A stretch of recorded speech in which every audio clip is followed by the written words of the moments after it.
আজ ম্যাথ 13 প্রশ্ন, পনির ও তপনের আয়ের অনুপাত 4:3, তপন ও রবিনের আয়ের অনুপাত 5:4। পনিরের আয় 120 টাকা হলে রবিনের আয় কত? তাহলে আমরা অনুপাতগুলো লিখে পাই। পনির অনুপাত তপন অনুপাত রবিন দেওয়া আছে। পনির ও তপনের অনুপাত 4:3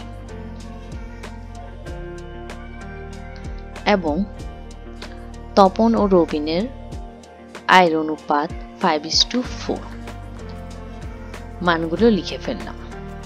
এখন যেটাতে খালি থাকবে ওটাতে সামনে বা পরের মানগুলা বসিয়ে দিতে হবে। এখানে 3 আছে তাই এখানে 3 বসাবো, এখানে 5 আছে তাই এখানে 5 বসাবো।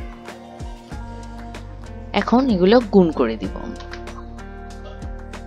তাহলে পাই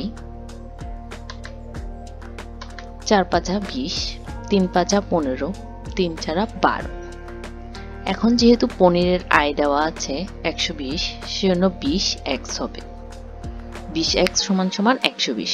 যদি তপনের জন্য 15x আর রবিনের জন্য 12x হতো, তাহলে মান বসিয়ে পাই 20x সমান সমান 120, x সমান সমান 6।